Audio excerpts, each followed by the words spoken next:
This is the Dallas Morning News. It's Wednesday, May 14th. Sunny with record-breaking heat today, with the high topping out at 104. The previous record for today was a 95-degree day back in 1955. That record will probably be eclipsed in the early afternoon. The overnight low will be 74. A bit of a cool-off is on the way for the rest of the week, with highs in the low 90s into the weekend. Here are today's headlines. It will be easier than ever for parents to opt their children out of public school vaccine requirements under a bill given initial passage in the Texas House late Tuesday. The bill from Representative Lacey Hall, a Republican from Houston, would allow anyone to access and download the form needed to exempt children from public school vaccine requirements that include polio, hepatitis A and B, and measles. Currently, parents must request a vaccine exemption form from the state for a reason of conscience, including religious beliefs. Then they must get the form notarized before submitting it to their school district. Hall's bill would eliminate the need to request the form from the government. The Department of State Health Services would instead provide a downloadable copy of the form on its website, and the State Health Department would remove a seal that prevents the form from being copied and distributed by the public. Hall has said her proposal increases government efficiency and saves the state government about $177,000 a year in postage and labor it would have spent distributing the form to requesters.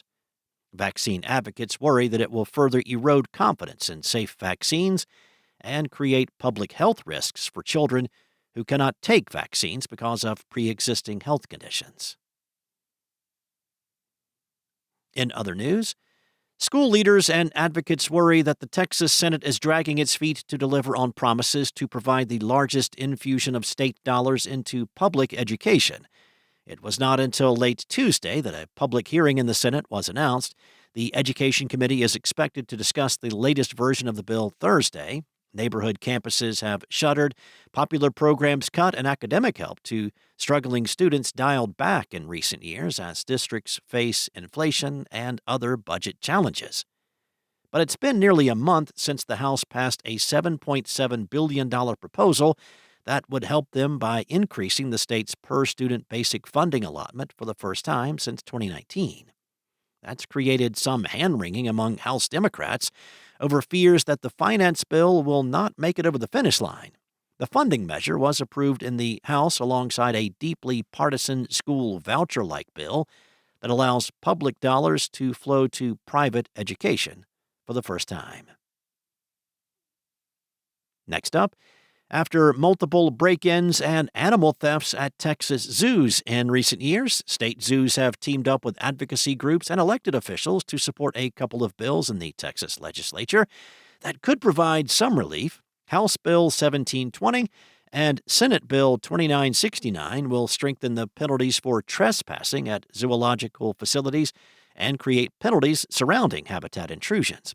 Those recent break-ins have caused a rise in concern for the safety of animals, staff, and visitors. People trespassing within animal enclosures can cause great harm to themselves and to the animals. The two bills create the criminal offense of trespassing in a facility housing an animal, as well as restitution for property damage resulting from that trespass. These bills would make trespassing in these facilities a jail felony and could escalate to a third-degree felony if the person harassed the animal and the animal suffered injury or died. And the Dallas Stars are on the verge of eliminating the Winnipeg Jets in the Stanley Cup playoffs after a 3-1 win at the American Airlines Center last night. The third member of the Stars Finnish line, Mikeal Granlund, scored a hat trick. It was the third hat trick in the last 5 games for Dallas, but Granlund's first since 2017. The series heads back to Winnipeg for Game 5 on Thursday night. Thanks for listening.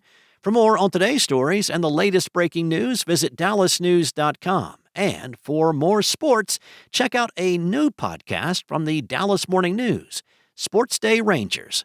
Longtime Dallas Morning News Texas Rangers beat writer Evan Grant has teamed up with Texas Rangers senior advisor and team historian John Blake for a new podcast. Episode 1 just dropped. Just search for Sports Day Insider wherever you get your podcasts. Enjoy your day, and I'll be back tomorrow with more from the Dallas Morning News.